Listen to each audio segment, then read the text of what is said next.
Good afternoon, everyone. I'm proud to be here today to speak about the State Department's ongoing mission to advance international religious freedom. This mission is not just a Trump administration priority, it's a deeply personal one. For many years, I was a Sunday school teacher and a deacon at my church, and that might sound unusual to a lot of folks inside the Beltway, but I'm one of millions of Americans and billions of people across the world who live in a knowledge of a higher power. I often humbly reflect on how God's providence has guided me to this office to defend this cause. I think about how, as an American, I've been blessed to enjoy the unfettered exercise of religious freedom, our first liberty here in the United States. But in much of the world, governments and groups deny individuals that same unalienable right. People are persecuted, handcuffed, thrown in jail, even killed for their decision to believe or not to believe, for worshiping according to their conscience, for teaching their children about their faith, for speaking about their beliefs in public, for gathering in private, as so many of us have done, to study the Bible, the Torah, or the Quran. Go into any mosque, any church, any temple in America, and you'll hear the same thing. Americans believe that kind of intolerance is deeply wrong. That's why the Trump administration has promoted religious freedom like never before in our foreign policy agenda. Given our own great freedoms, it's a distinctly American responsibility to stand up for faith in every nation's public square. So today I'm pleased to announce that here at the State Department, we're elevating the Office of International Religious Freedom along with the Office of the Special Envoy to monitor and combat anti-Semitism within our organization. Effective immediately, each of these two offices will report directly to the Undersecretary for Civilian Security, Democracy, and Human Rights. Sam Brownback, the Ambassador at Large for Religious Freedom, will continue to report directly to me. This reorganization will provide these offices with additional staff and resources and enhance partnerships both within our agency and without. It will empower them to better carry out their important mandates. Second, I'm pleased to announce the release of the International Religious Freedom Report for 2018. It's like a report card. It tracks countries to see how well they've respected this fundamental human right. I'll start with the good news. In Uzbekistan, much work still remains to be done, but for the first time in 13 years, it's no longer designated as a country of particular concern. This past year, the government passed a religious freedom roadmap. 1,500 religious prisoners have been freed, and 16,000 people that were blacklisted for their religious affiliations are now allowed to travel. We look forward to seeing legal reforms to registration requirements so more groups may worship freely and so children may pray at mosques with their parents. In Pakistan, the Supreme Court acquitted Asha Bibi, a Catholic, of blasphemy, sparing her the death penalty after she spent nearly a decade in prison. However, more than 40 others remain jailed for life or face execution on that very same charge. We continue to call for their release and encourage the government to appoint an envoy to address the various religious freedom concerns. And in Turkey, at President Trump's urging, they released Pastor Andrew Brunson, who had been wrongfully imprisoned on account of his faith. We continue to seek the release of our locally employed staff there. In addition, we urge the immediate reopening of the Halki Seminary near Istanbul. Look, we welcome all of these glimmers of progress, but demand much more. 2018, unfortunately, was far from perfect. As in previous years, our report exposes a chilling array of abuses committed by oppressive regimes, violent extremist groups, and individual citizens. For all those that run roughshod over religious freedom, I'll say this: the United States is watching, and you will be held to account. In Iran, the regime's crackdown on the Baha'is, Christians, and others continues to shock the conscience. In Russia, Jehovah's Witnesses were absurdly and abhorrently branded as terrorists as authorities confiscated their property and then threatened their families. In Burma, Rohingya Muslims continue to face violence at the hands of the military. Hundreds of thousands have fled or been forced to live in overcrowded refugee camps. And in China, the government's intense persecution of many faiths, Falun Gong practitioners, Christians, and Tibetan Buddhists among them, is the norm. The Chinese Communist Party has exhibited extreme hostility to all religious faiths since its founding. The party demands that it alone be called God. I had a chance to meet with some Uyghurs here, but unfortunately, most Chinese Uyghurs don't get a chance to tell their stories. That's why, in an effort to document the staggering scope of religious freedom abuses in Xinjiang, we've added a special section to this year's China report. History will not be silent about these abuses, but only if voices of liberty like ours record it. Finally, I'll just mention one more reason this report matters so much. It will inspire conversations leading up to our second annual ministerial to advance religious freedom that I'll be hosting here in mid-July. This year, we'll welcome up to 1,000 individuals who will renew their zeal for the mission of religious freedom, and I'm proud to be one of them. I'm crossing the days off my calendar waiting for this. Last year was the first time in history that there had been such a foreign ministerial level conference on religious freedom. We brought together representatives and activists and religious leaders from virtually every corner of the world. It was truly a stunning show of unity, people of all faiths standing up for the most basic of all human rights. It was so successful that I immediately committed to hosting it the next year on the very day. Look, the good work that was done didn't stop at the end of that conference. Both the United Arab Emirates and Taiwan demonstrated impressive leadership by hosting follow-on conferences.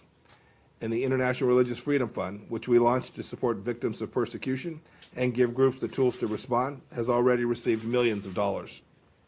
I'm looking forward to this year's ministerial being inspiring, and I know that it will be. And I'll now turn it over to my friend and our ambassador at large for international religious freedom, Sam Brownback, to take your questions. Can you say why Thank you you all. supported airstrikes on Iran last night? So you want to take the questions on Iran? Thank you, Secretary Pompeo. Appreciate that. Also like to thank the President, President Trump, Vice President Pence, for their strong leadership in driving the religious freedom agenda forward. I consider it a great honor to serve in this role and at a critical time for our nation and world's history. The fight against religious freedom is mounting. Others report that 80% of people live in places where religious freedom is under attack. Yet most of the world organizes their life around a set of religious beliefs. They must be free to do so. The Trump administration has done exactly what it promised to do about making religious freedom a top foreign policy priority, and it is. We've jumped off the sidelines to fight for people of all faiths. This is because we believe there is no more important a time for the United States to promote religious freedom than now. We will not stop until we see the Iron Curtain of religious persecution come down, until governments no longer detain and torture people for simply being of a particular faith or associated with it, until people are no longer charged and prosecuted on specious charges of blasphemy, until the world no longer believes it can get away with persecuting anyone of any faith without consequences. We will not stop. I lead an incredible office of people who relentlessly work to advance religious freedom around the globe. Today's rollout of the 2018 report on international religious freedom was made possible by them. And I'd like to specifically highlight Bob Bohm, who heads up our report team, as well as all of our editors and numerous State Department officers and personnel in embassies and consulates around the world who diligently prepared these comprehensive reports. Every day of the past year and a half that I've been on this job, I've been grateful for this team and their commitment to this work. We've been working with foreign governments to help them organize their own conferences, to encourage a regional and context-specific look at religious freedom. We've increased our engagement with the NGO community, expanding a religious freedom roundtable on Capitol Hill, which I co-host every Tuesday that I'm in town. We've supported religious freedom roundtables starting up in other countries around the world. A grassroots movement for religious freedom is beginning to take hold around the world. We're seeing the fruit of our labor. President Trump led a government-wide effort to secure the release of Pastor Andrew Brunson. Pakistan released Asia Bibi after their Supreme Court upheld her acquittal of blasphemy charges. And as Secretary Pompeo said, Uzbekistan, for the first time since 2006, is no longer a country of particular concern. But the religious freedom central to our experience at home is still encroached upon in many areas of the world, as our 2018 report shows. For example, Iran. has one of the worst records on religious freedom in the world and continues to show a blatant disregard for protecting individuals' religious freedom. Countless members of Iranian religious minorities, including Baha'is, Christians, Jews, Zoroastrians, and Sunni and Sufi Muslims, face discrimination, harassment, and unjust imprisonment because of their beliefs. Their religious books are banned, they are denied access to education, their cemeteries are desecrated, blasphemy and proselytization of Muslims is punishable by death.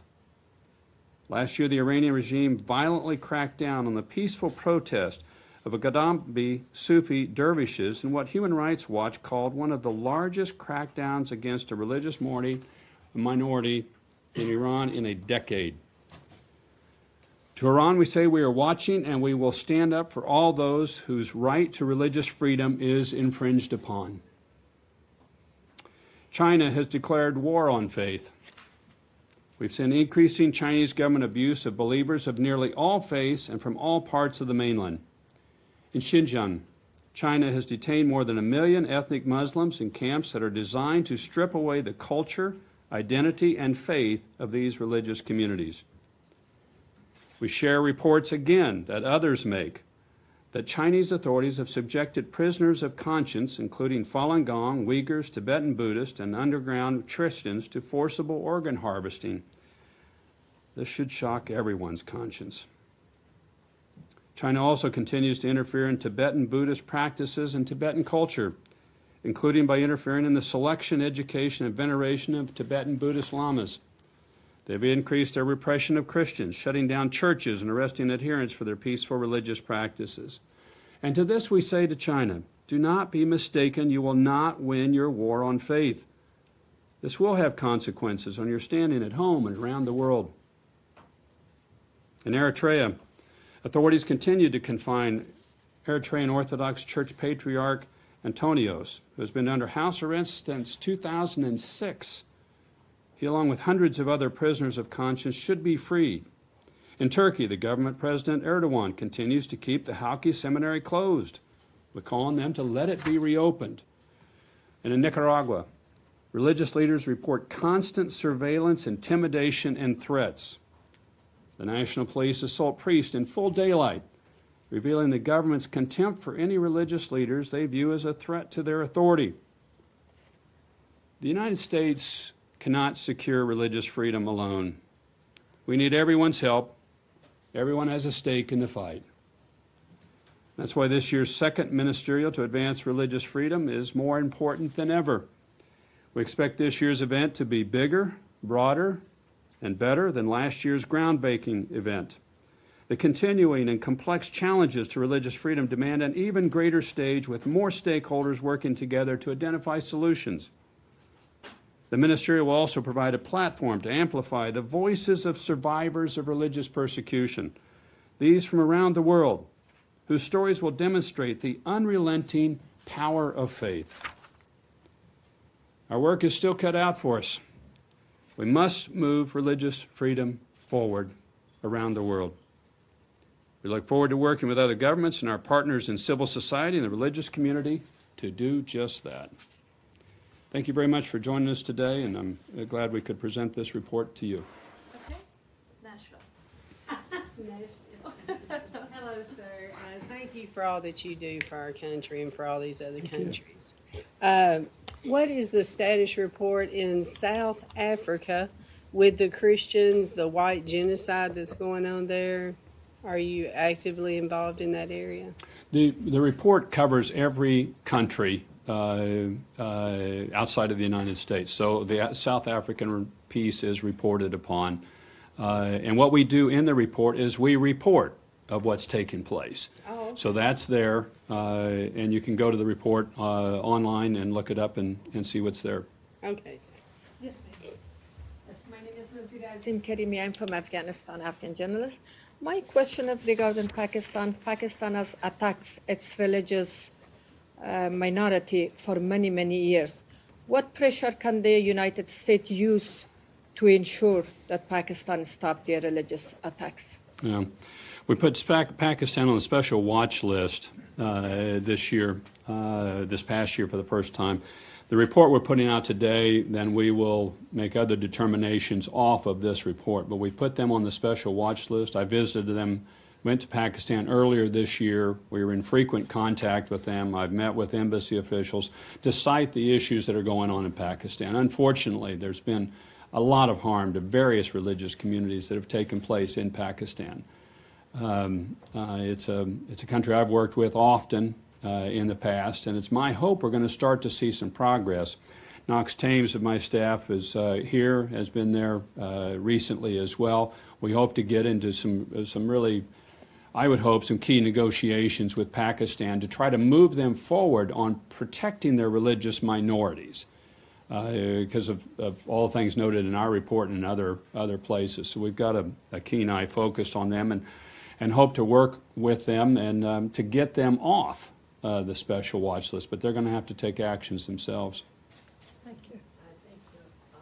On the North Korea, freedom of religious. Recently, North Korean defectors' confession about their situation in the human rights in North Korea, and there is the 100,000 people in North Koreans and they're still in a prisoner camp. What is the U.S. Final destination of human rights and religious freedom? Well, North Korea is horrible on human rights and religious freedom. They've been a country of particular concern for years. They have a number of individuals that, as you noted, are in a gulag system. We had a lady last year testify at the ministerial, and we probably will have somebody again this year that had escaped out of North Korea. But this was her second escape. The first time she was caught and returned and went into one of the camps, and her crime was having a Bible. It's really a deplorable situation that's taking place. We're going to continue to exert strong pressure with these factors that I've noted to you are noted in our report. Unless they change radically, they'll continue to be a country of particular concern for us. These carry sanctions with them as well, and we'll use those in North Korea and other places that are particularly egregious cases of religious freedom violations. Connor? Thank you, Mr. Ambassador. It's nearly 2 years now since the Rohingya genocide began in Myanmar, and the administration's policy so far has been to try to work with the civilian half of the government. But still, that hasn't worked, and conditions remain unsafe for refugees to return. Access to Northern Rakhine State has never been granted to the UN or other organizations. At what point do you say that the policy has failed? Well, I myself have been to the refugee camps in Bangladesh. I meet with Rohingya activists frequently. We continue to advocate for aid for the people in those camps. Obviously, the prior secretary had designated it ethnic cleansing taking place. This is Secretary Tillerson had established that previously. I think more needs to be done and more pressure needs to be put to allow the Rohingya to have be able to return safely. Our policy is that they be allowed to return safely and be able to live securely in Myanmar. And that is the U.S. policy position. I think we have to continue to be aggressive in pushing that forward. There's a number of bills working their way through Congress, and Congress has been vocal on this issue as well. I think it's something we have to continue to press on, and it's an issue in our space in that most of the Rohingya are Muslims, and it's really no doubt in my mind that if they were of the dominant faith in the country, they wouldn't be run out of the country. But that this has been going on for decades in one iteration or another, but this one has been the strongest and largest by the military in Myanmar of what they're doing in this case. When you say more pressure, does that include sanctions? We've done some of that, as you know already. There have been a couple of generals and military units that have been put under global Magnitsky sanctions, and I think you're going to. We'll see if no positive action is taking place. As you note, we haven't seen positive action. We do support what the UN is doing in Burma and dealing with the Rohingya. But I think the world community has to continue to take note of this and see what it's going to take to actually get something positive to take place. Okay, go ahead. Yes, thank you so much. Secretary Pompeo mentioned that this year's report has a special section on Xinjiang Uyghurs. Do you support do you have a position on restricting foreign video surveillance companies' ability to buy American technology so that the security cameras will not be used against religious minorities such as the Uyghurs in Xinjiang? And separately, in March, you mentioned Taiwan has announced its ambassador at large for international religions, your counterpart. Do you support Taiwan's ambassador to come to participate this year's ministerial? Thank you. We invited Taiwan to participate last year in the ministerial, and we would love to have them again this year. I attended the Religious Freedom Summit that they had in Taiwan earlier this year, and they did an excellent job of hosting civil society groups from around, primarily from around Asia, on religious freedom. So I would welcome their participation in the ministerial. We will have two sections of the ministerial. There's a civil society and religious freedom section. There'll be the first 2 days, and then the foreign ministers will be invited in on the last day, the Thursday, July 18th, will take place. So, but we'd love to have their participation. The U.S. China is a country of particular concern on religious freedom, and we have sanctions that are associated with this. Part of it is criminal surveillance equipment. That's already in that list of sanctioned products. I know Congress is looking at a broader cross-section of equipment issues, but we already have them as a CPC country, and that's already one of the sanctions under another legal setting, another set of laws, but one that we fully support as part of what they are doing to the religious community in Xinjiang and across the country. As I noted in my report, my statement, it used to be in China on religious persecution, it was a bit more episodic and it was more regional. But now these are national policies that are being taken place, and religious regulations have been taken over by the Communist Party instead of by the government, which may seem like a difference without a distinction, but it turns out it's quite different. And that's what's happening in China today, unfortunately. Okay, last question, Sean. Thanks. I want to ask you about Saudi Arabia. In April, there were mass executions, I believe 37 people, disproportionately from the Shia minority, some reportedly crucified. What's your assessment of how things are going in Saudi Arabia in terms of the trajectory of protecting minority rights, particularly of the Shia minority? And is it something that the United States has or will be raising in its discussions with its ally? Well, it's something that I certainly raise. They are, again, a country of particular concern. You can go on our report, and those things are cited too. The executions that took place are cited in our report. And we will continue to raise these issues with Saudi Arabia. I think there was a lot of hope at first with the change of leadership that things would open up substantially. We need to see actions take place in a positive direction. But they continue to be one of the worst actors in the world on religious persecution. Thanks. I have one quick correction for all of you. So Pakistan, last year they were on the special watch list. And this year they're on the countries of particular concern list. Yes. So just one little correction. Yes, I'm sorry. That was my... That's okay. Thanks, everybody. See you soon. Thank you.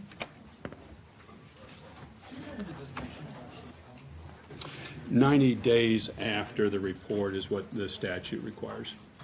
Thanks.